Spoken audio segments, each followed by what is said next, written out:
Here's the top stories for January 17th. Tropical storm Eala displaced nearly 300 individuals and paralyzed sea travel across several regions that left around 8,800 passengers stranded in ports nationwide as weather conditions worsened on Saturday, January 17th. Authorities were also validating 2 reported deaths in Matnog, Sorsogon following a landslide.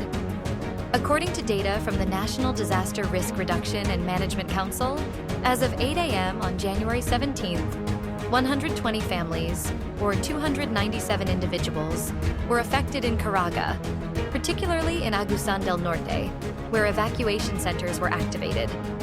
The NDRRMC said it was validating reports that 2 individuals died after a landslide that struck Barangay Bari Is in Matnog, Sorsogon, on Saturday midnight. According to the Philippine Coast Guard, sea travel took the heaviest blow as 40 ports suspended operations across Central Visayas, Eastern Visayas, Bicol, and Northeastern Mindanao.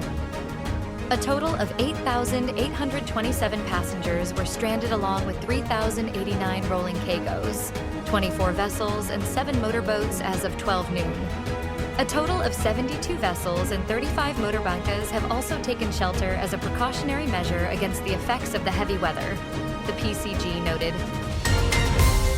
The Philippine Atmospheric, Geophysical, and Astronomical Services Administration on Saturday, January 17th, warned that Tropical Storm Eala could intensify into a severe tropical storm while lingering east of southern Luzon.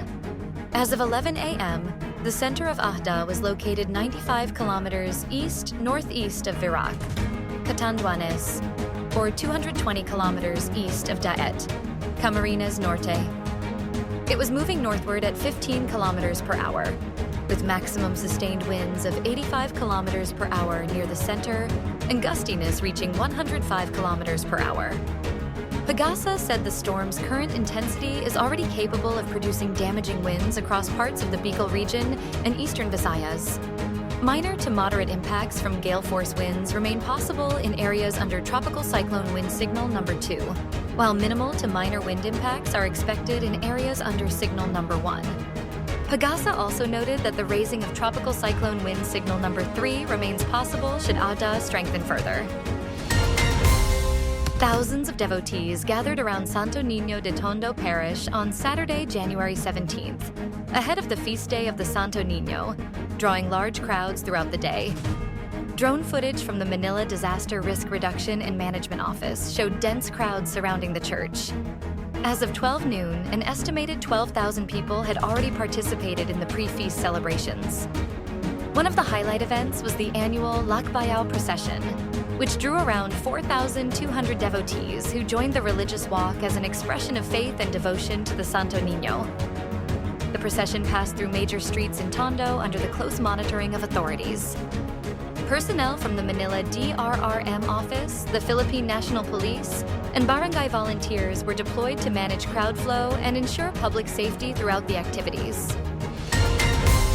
Deputy Speaker, Antipolo City 1st District Representative Ronaldo Ronnie Puno has no problem with the proposed abolition of the Independent Commission for Infrastructure, mainly because of his high regard for Ombudsman Jesus Crispin Boying Remulla. Puno said in a virtual press conference on Friday, January 16th, that doing away with the ICI was okay, because the Ombudsman, the body that would take full control of the probe on the flood control project's corruption scandal, has high credibility under Remulla, unlike in the past. The existence of the ICI has been peculiar since it was created by Malacanang last year for the purpose of investigating the flood control project's mess. Observers pointed out that it duplicated the task of the Ombudsman, and in an inferior manner at that, since it was merely a recommendatory body. Puno said this concurrent jurisdiction on the issue created confusion. Puno said it would be better to stick to what the Constitution indicated. After all, the ICI has done its job to investigate the anomalous flood control projects and has submitted its findings to the Ombudsman. The ranking Solon has described Remulla as someone who doesn't back down. Eala was hailed as women's champion in this year's Kooyong Classic in Melbourne, Australia on Friday, January 16th.